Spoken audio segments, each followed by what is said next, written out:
Stop എന്ന് വെച്ചാ നിർത്തുക.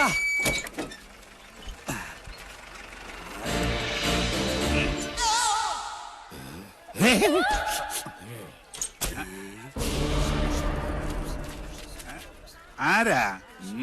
ഓ, ആശാരിമാരാണല്ലേ. ഇതിനു മുമ്പ് ഈ അങ്ങാടി കണ്ടിട്ടില്ലല്ലോ. ഇപ്പൊ കണ്ടില്ലേ? അത് മതി. താടിയ കുപിതനാണല്ലേ? അല്ല, യു രഘൂത്തമൻ. പണി അന്വേഷിച്ചു വന്നതായിരിക്കും. താൻ ഞങ്ങൾക്ക് പണി തരണ്ട. ചെമ്പറയിൽ എന്റെ ഗുരുനാഥനുണ്ട്. അവിടേക്കുള്ള വഴി പറഞ്ഞു തരൂ. ചോരകണ്ണ മര്യാദ കെട്ടവരെ, നിനക്ക് വിഷഹാരി അറിയില്ല. വിഷ ഊതി കയറ്റാനും ഊതി ഇറക്കാനും ഒരു നിമിഷം വേണ്ടിരിക്കെ. വിഷരാജനാ ഞാൻ. നിലവിളിച്ച് മരിക്കാതിരിക്കുക. ഞാൻ വെറുതെ പറഞ്ഞതാ. ഒരു വിഷഹാരി. തനിക്ക് വിഷ ഊതി ഇറക്കാനേ അറിയാവൂ, തുപ്പാൻ അറിയില്ല. അച്ചോ, ആശാനെ കടിക്കാത്ത പാമ്പ് ഏതൊക്കെ? ചത്ത പാമ്പും കടിക്കില്ല, ഫോട്ടോയിൽ കാണുന്നതും കടിക്കില്ല. പാമ്പല്ല, മീന. ആശാനെ കടൽ പാമ്പിനെയും കരപ്പാമ്പിനെയും കണ്ട എങ്ങനെ തിരിച്ചറിയാം? പാമ്പിനെ പിടിച്ച് വെറുതെ നക്കി നോക്കുക. ഉപ്പുരസം ഉണ്ടെങ്കിൽ അത് കടൽ പാമ്പ്. ഏഭ്യൻ. ഇത് കാടോ അതോ വീടോ? രണ്ടായാലും നല്ല തടിക്കോളുണ്ട്. ഇതോടെ നമ്മുടെ അരിഷ്ടതകളൊക്കെ അങ്ങോട്ട് നീങ്ങാൻ പോവാ. നമ്മുടെ അല്ല, നിന്റെ. പട്ടാഴി നമ്പൂതിരി പണിക്ക് വിളിച്ചത് നിന്നെ അല്ല, ഇന്നെയാ. പോഴൻ. ഇനി മേലാൽ മൂക്കിലിരുന്ന് മൂളിയാൽ ചിന്തേരിട്ട് കളയും ഞാൻ. എന്തോ ആരോ വിളിച്ചു എന്ന് തോന്നുന്നു. വരിക. അയ്യോ ആശാനെ, മുള്ള് ഇവിടെ വെച്ച് വേണ്ട, അങ്ങോട്ട് മാറി നിന്ന് മുള്ളുക. അതല്ല, കാലി മുള്ള്. കാലിലെങ്ങനെ മുള്ളിയാ കൊന്നു കളയും ഞാൻ. ആശ വരിക. ആശാനെ, ഒരു ശ്മശാന മൂകത. ഇവിടെ ആരും ഇല്ലേ? ഞാനിവിടെ നിൽക്കുന്നത് കണ്ടൂടാ തെണ്ടി.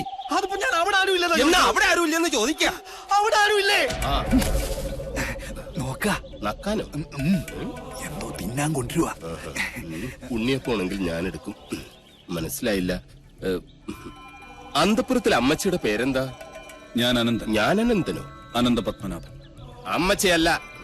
എന്നാൽ അകത്തേക്ക് പോയി പറയാ, ഉളിയന്നൂർ ആശാരി വന്നിരിക്കണൂന്ന്. വെറും ആശാരിയല്ല, മൂത്താശാരി. അത്ര മൂത്തിട്ടൊന്നും ഇല്ല.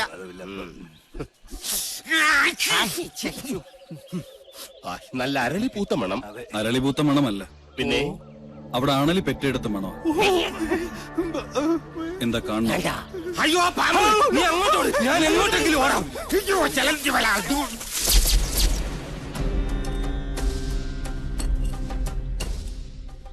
വടക്കിന് കൂടാതെ മറ്റു ഗ്രഹങ്ങളുണ്ടായാൽ അതിനെ ഹിരണ്യനാഭി എന്ന് പറയും. ഇത്തരം ഭവനങ്ങളിൽ പാർത്താൽ സർവൈശ്വര്യങ്ങളും ധനപുഷ്ടിയുമാണ് ഫലം.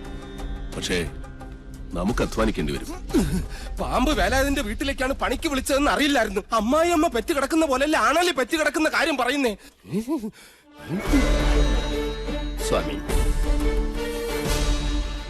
ഉളിയന്നൂർ തച്ചൻ എന്ന് പറയും. ഉളിയന്നൂർ തച്ചൻ ഉളി പിടിക്കുമ്പോൾ കൈവിറയ്ക്കോ? ഇല്ല, ഉളി വിറയ്ക്കും. ആരോടാണോ നിന്റെ തമാശ? അതെ, ഉളിയന്നൂർ തച്ചന്റെ താവഴിക്ക് വികടത്തം പൈതൃക സ്വത്താണ്. അതിന് ഈ ഭൂമി മലയാളത്തിൽ മരുന്നില്ല. നിന്നെ എനിക്ക് ആവശ്യമുണ്ട്, അതുകൊണ്ടാണ് വിളിപ്പിച്ചത്. എന്തിനാണാവോ? മന്ത്രങ്ങളൊക്കെ പറഞ്ഞു തന്നാൽ തെറ്റാതെ ചൊല്ലാൻ അറിയാമോ? അറിയാമോന്ന്. തെറ്റു പറ്റിയാൽ 100 ആവർത്തി ഇമ്പോസിഷൻ എഴുതിക്കോളാവേ. ഇവനെ കൊണ്ടുപോയി കുളിപ്പിച്ച് ശുദ്ധമാക്കും. ശരി, ക്ഷമിക്കണം. കഴിഞ്ഞ ഞായറാഴ്ച ഞാൻ കുളിച്ചതാ. ഇനി അടുത്ത ഞായറാഴ്ച കുളിക്കാവൂ. വ്രതമുണ്ട്. എന്നെ കുളത്തിക്കൊണ്ടിട്ട കുളത്തിലെ മീങ്ങളെല്ലാം ചത്തു പെരുവും. നിശ്ചയ.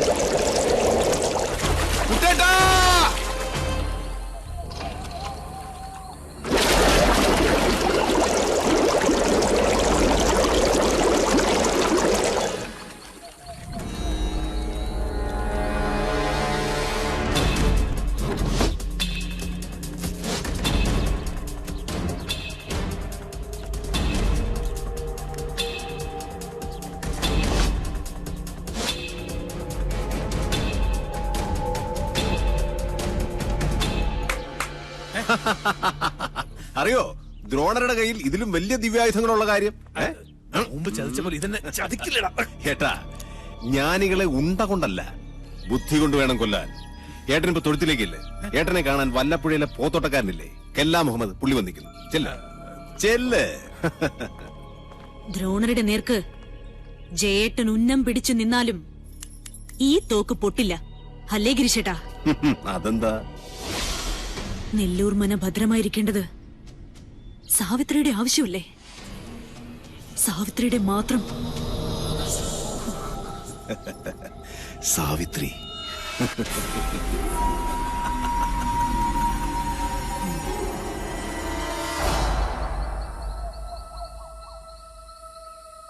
ഞാൻ ജപിക്കുന്നത് അതേപോലെ ആവർത്തിക്കുക എല്ലാവരും. നേരത്തെ പറഞ്ഞു ഇനി മേലാൽ ആവർത്തിക്കരുതെന്ന്. ഇപ്പൊ പറയുന്നു ആവർത്തിക്കണമെന്ന്. ഞാനിതിൽ ഏതാ വിശ്വസിക്കണ്ടേ? എന്റെ മണി. കുശവ, ആചാര്യം പറഞ്ഞ അനുസരിച്ചാ മതി. ഓ,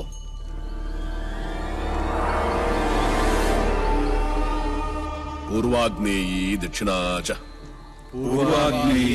ദക്ഷിണാച നൈര്യതീ പശ്ചിമാ തഥാ നൈര്യതീ പശ്ചിമാ തഥാ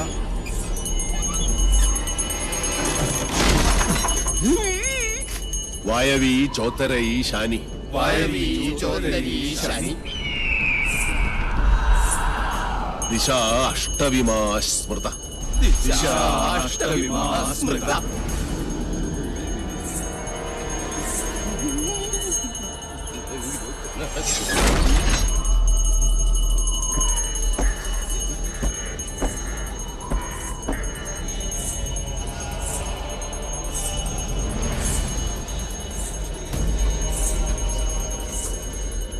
ആരും കണ്ണു തുറക്കരുത്.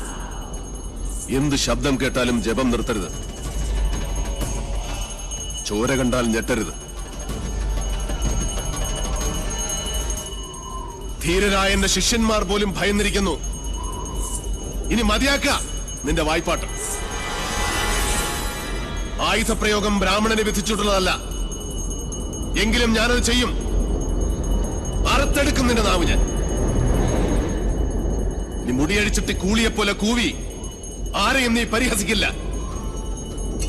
ഓം വിശ്വകർമ്മണ്യേ നമഃ. ഇനി നിന്റെ നാവ് ചലിക്കില്ല.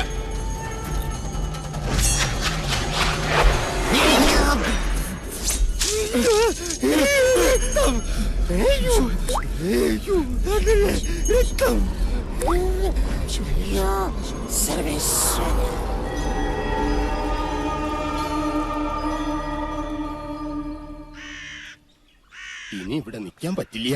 രാത്രി ആയി കഴിഞ്ഞാൽ യക്ഷികളുടെ ഫാഷൻ ഷോ കണ്ടു കണ്ടു മടുത്തു. ദാഹിക്കുമ്പോ ഷാർജ ഷേക്ക് കുടിക്കുന്ന പോലല്ലേ രക്തം കുടിക്കുന്ന ചരക്കകത്ത് കൂടിയിരിക്കുന്നത്. ഇനി ഞാൻ ഇവിടെ നിന്നാൽ എന്റെ ജീവിതം വവ്വാല് ചപ്പിയ മാങ്ങ. അവിടെ നിക്ക. തിരിഞ്ഞു നോക്കില്ല ഞാൻ.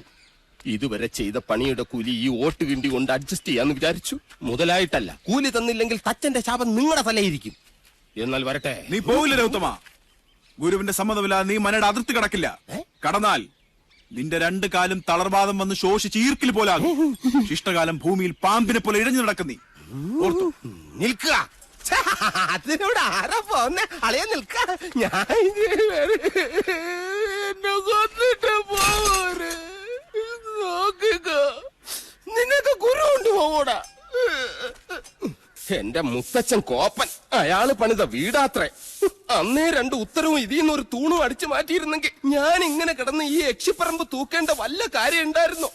ഇപ്പൊ ഈട്ടിക്കും തേക്കനൊക്കെ എന്താ വില?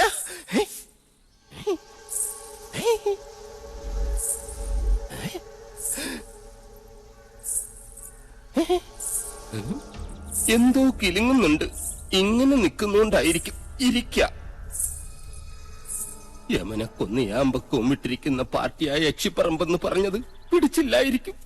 സാവിത്രി അമ്മേ, എന്നെ കൊല്ലരുത്. ഞാൻ സാവിത്രിയല്ല, തുളസിയാ. അതിനിടയ്ക്ക് പേരും മാറ്റിയോ? മാധവേട്ടനില്ലേ?